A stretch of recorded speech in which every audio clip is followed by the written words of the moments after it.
네, 평촌공업고등학교 전기전력과 1학년 학생 여러분 안녕하세요. 여러분들과 함께 전기회로 그 중에서 제4장 교류회로를 같이 공부하고 있는 최이동 선생님입니다. 지난 시간에 저희가 이제 대면 수업을 하면서 교류회로 교류회로의 이제 기본적인 신호의 내용과 그 다음에 이제 그 부하의 특성, 뭐 저항 부하일 때는 어떤 특성이 일어나느냐, 그 다음에 뭐 코일로 되어 있는 부하일 때는 어떤 회로의 변화가 일어나는가, 그 다음에 콘덴서가 부하일 때는 회로상에 어떤 일이 일어나는가에 대해서 공부를 해봤습니다. 자, 그때는 이론적으로 우리가 이제 교과서에 나온 것을 토대로 해서 문제를 직접적으로 풀어보지는 않았고, 이제 문자로 저항 R, 뭐 V는 뭐 시력값의 형태, 이런 형태로 우리가 극좌표법으로 선생님이 해석을 해드렸는데, 자, 이번 시간에는 대면 수업 시간에 그렇게 문자로만 봐갖고 여러분들이 너무 어렵다라는 얘기를 하시는 분들이 많아가지고, 이게 그럼 직접적으로 우리가 실제 뭐 공무원 시험이라든지 아니면 뭐 필기 지필평가라든지 이런 자격증 시험에서는 어떤 형태로 나오고 있는지 우리가 실제 문제로 오늘서부터는 풀어볼까 합니다. 자, 선생님이 이미 지난주에 여러분 대면 수업할 때 이미 문제를 이제 풀어주기 시작을 했고요. 오늘서부터 하는 이 방송용 강의는 두 개 반, 7반 학생들과 8반 학생들의 진도를 서로 맞추기 위해서 조금 이제 진도가 늦은 반을 기준으로 저희가 방송을 녹화함을 미리 양해를 부탁드립니다. 자, 그러면 지금서부터 실제 문제를 가지고 교류 회로의 간단한 해석에 대해서 어떤 문제의 유형들이 나오는가 같이 풀어보도록 하겠습니다. 자, 그러면은 우리 이제 진도가 조금 늦은 반 기준으로 선생님이 강의를 시작한다 그랬으니까요. 자, 단어 문제 25번부터 문제를 출발하도록 할게요. 자, 단어 문제 25번은 여기 지금 보시다시피 여러분들 자격증 시험에서 나온 문제입니다. 자격증 시험에서요. 자, 자격증 시험에서 어떻게 문제가 나왔냐면 100V이면서 5A가 흐르는 전열기에, 자, 전열기라고 그랬어요. 전열기에다가 120V를 가했을 때 흐르는 전류는 얼마인가 물어보고 있습니다. 자, 전열기라고 하는 게 우리가 24번에서 이미 다뤄봤지만 전열기는 뭐다? 순수한 저항이라고 그랬어요. 순수한 저항. 자, 순수한 저항이라고 그랬어요. 그래서 순수한 저항이기 때문에 모든 에너지가 이 전열기에 들어왔을 때 그 에너지는 뭐와 뭐로 소모한다 그랬죠? 저항의 성질이 모두 빛과 열로 소모한다 그랬습니다. 자, 이게 순수 저항이라는 거죠. 전열기는 그래서 전기를 열로 바꾸는 기기를 얘기합니다. 모든 전기 에너지를 뭘로 바꾼다고요? 열로 바꾼다고요. 그러면 우리 집에서 찾아볼 수 있는 전열기는 굉장히 많죠. 뭐 헤어 드라이기도 있겠고요. 그 다음에 뭐 전기 장판도 있겠고요. 전기 에너지를 열 에너지로 바꿔주는 기기죠. 이해되셨습니까? 예, 그래서 이 전열기는 전부 다 순수 저항으로 돼 있다라고 보셔도 무방한 거예요. 그러면 자 봅시다. 100A를 줬어요. 뭐 교류인지 직류인지 모르겠지만 일단 교류를 줬다고 가정을 해봅시다. 우리는 지금 교류를 배우고 있으니까요. 교류 전압을 주고 여기다가 어떤 전열기를 지금 연결해 놨다는 겁니다. 자, 여기서 이제 100V를 줬다는 얘기죠. 100V 딱 줬을 때 여기 전열기 순수 저항 전열기가 있습니다. 그때에 흐르는 전류가 5A다라고 했어요. 그러면 자 문제를 풀어봅시다. 그럼 뭡니까? 우리가 오음의 법칙에 의해서 어떻게 됐었죠? 예, 오음의 법칙에 의해서 R은 이꼬르 어떻게 됐었습니까? I분의 V가 됐었죠. 그죠? 이해되시죠? 그러면 전류값이 지금 얼마입니까? 100V를 줬을 때 5A가 흐른다고 그랬어요. 그럼 100V를 줬을 때 5A가 흐르니까 이거 얼마입니까? 5, 20. 그래서 25옴이 되겠죠. 이 전열기에 지금 순수 저항 성분이 있는데 이 순수 저항은 25옴이라는 얘기예요. 그러면 그걸 이제 바꿔가지고 어떻게 했다는 얘기냐면 자, 뭐 교류니까 교류라고 생각합시다. 우리가 요렇게 교류 전압을 요번에도 또 걸어줬는데 순수 저항은 바뀌지 않아요. 순수 저항은 바뀌지 않고, 자 요렇게 해가지고 여기 R은 지금 얼마가 나왔었죠? 20옴이 나왔었습니다. 20옴. 예. 그럴 때 여기다가 몇 볼트를 가했다고요? 120볼트를 가했다는 얘기죠. 그때에 흐르는 전류값이 어떻게 되겠느냐, 요거 물어보고 있는 겁니다. 그럼 여기서는 오음의 법칙으로 계산하면 되겠네요. I는 이꼬르 뭐가 됩니까?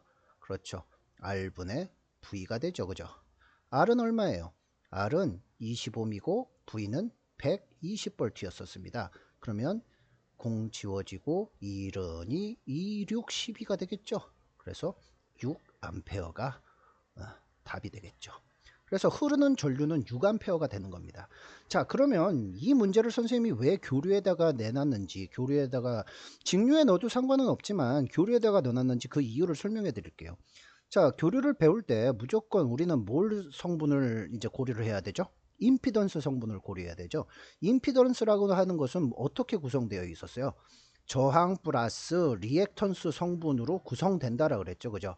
그런데 앞에 지금 전열기라고 하는 단서 조항을 줬어요. 그러니까 교류를 줬든 직류를 줬든 이 리액턴스 성분, 유도성 리액턴스든 용량성 리액턴스든 이게 지금 몇 옴이다? 0옴이라고 보는 겁니다. 0옴. 그렇죠. 0옴이라고 보는 겁니다. 그러니까 순수 저항밖에 없는 거죠. 이해되셨습니까? 자, 그래서 25번 단어 문제 25번의 문제 풀이 마치겠습니다. 자, 단어 문제 26번 문제입니다. 요건 이제 다른 교과서, 5종 교과서, 다른 교과서에서 나온 문제고요. 자, 문제를 보겠습니다. 교류 전원 VT가 전압에 따른 시간 함수, 시간에 따른 전압 함수가 220 루트 2 사인 100파이 T 볼트가 있고, 코일의 이 L값은 0.2 헨리였대요. 이렇게 연결된 회로에서 뭐를 구하랍니까?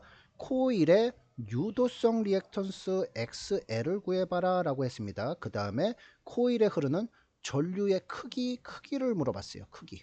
자, 크기는 뭐라 그랬죠? 시료값이라 그랬습니다. 시료값이라 그랬죠.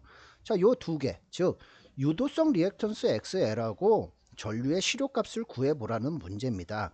자, 그러면 봅시다.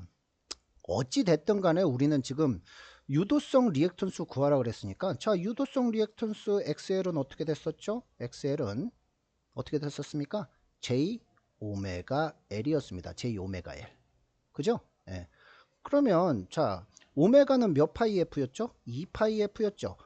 그런데 2파이F 굳이 계산 안 해도 돼요. 왜냐하면 교류 전원에서 지금 VT 함수가 보세요. 220 루트 2. 요 부분이 뭐죠? 220 루트 2가? 그렇죠. 전압의 최대값이죠. Vm값.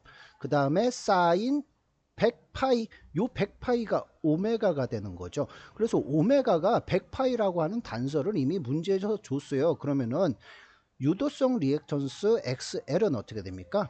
J 오메가는 몇 파이라고요? 지금 100파이죠. 100파이. L 값은 얼마입니까? L 값은 지금 0.2 헨리였었죠. 그죠? 이해되셨습니까? 자, 그러면 이거를 지금 계산을 하면 어떻게 됩니까? J는 그냥 복소수로 놔두고 100 곱하기 0.2 하면 20이죠. J 20파이가 되는 거죠. 이해되셨습니까? 단위는 뭡니까? 임피던스의 단위니까 옴이 되는 겁니다.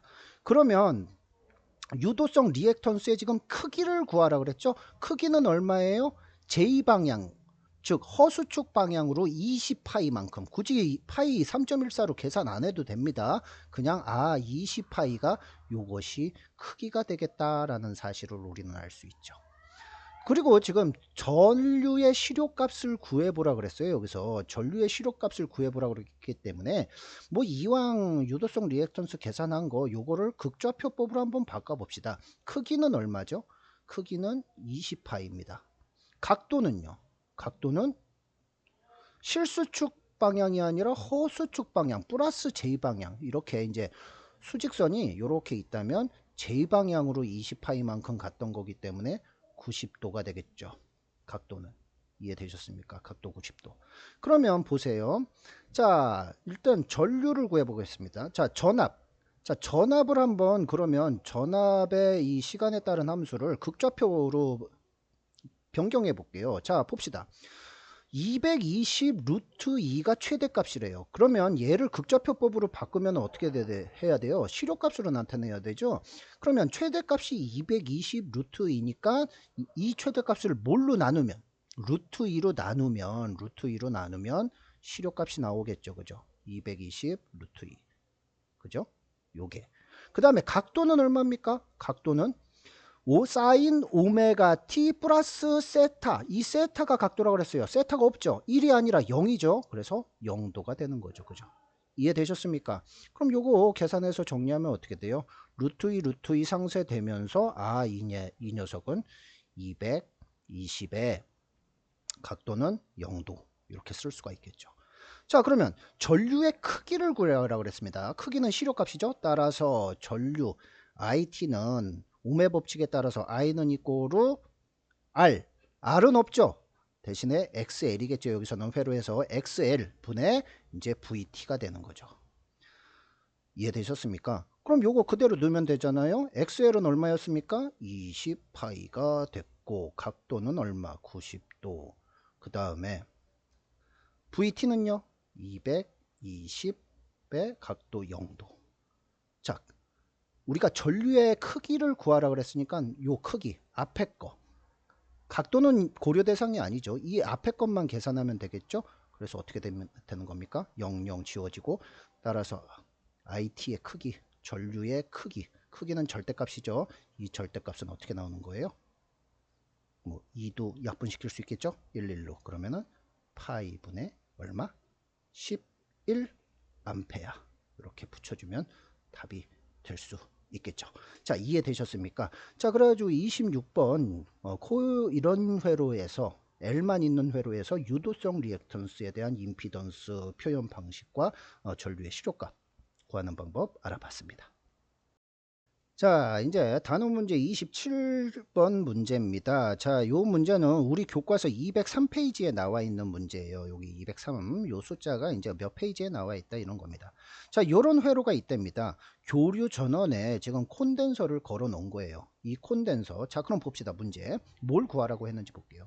교류 전원 VT 시간에 따른 전압 함수가 220 루트 2 사인 100파이 t 아까 전에 문제랑 똑같네요. 이거 하고 그 다음에 커패시터의 용량이 C가 파이분의 100 마이크로페럿이 연결되어 있는 회로에서 커패시터의 뭐를 구하라? 용량성 리액턴스를 구하라. 용량성 리액턴스 뭐였죠?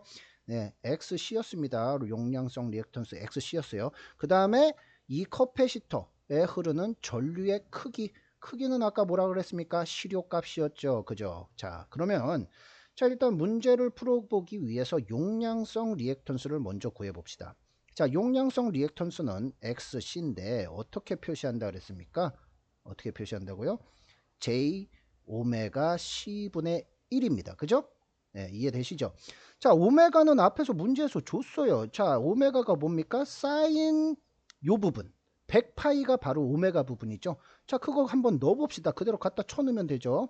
자, J이고 오메가가 얼마예요? 오메가가 100파이가 되죠. 100파이 곱하기 C는 얼마입니까? 파이분의 100 마이크로페럿입니다. 자, 파이분의 100 마이크로는 10의 몇 제곱? 10의 마이너스 6제곱이죠. 그죠? 이해되셨죠? 요거 페럿분의 1이라는 거예요. 자, 됐습니까? 자, 이렇게 된 겁니다. 그럼 잘 보세요. 요거 파이 약분되죠. 파이.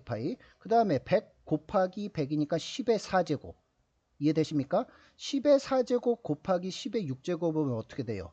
지수의 곱셈은 똑같은 지수의 곱셈은 어떻게 한다 그랬죠? 빼면 된다, 아니 더하면 된다 그랬죠? 곱셈은. 그럼 이게 어떻게 되는 겁니까? 답이 어떻게 돼요? J는 그대로 남고 어떻게 돼요? 10의 마이너스 2제곱분의 1이 되겠죠. 그죠? 이해되셨습니까? 10의 마이너스 2제곱이면 얼마예요?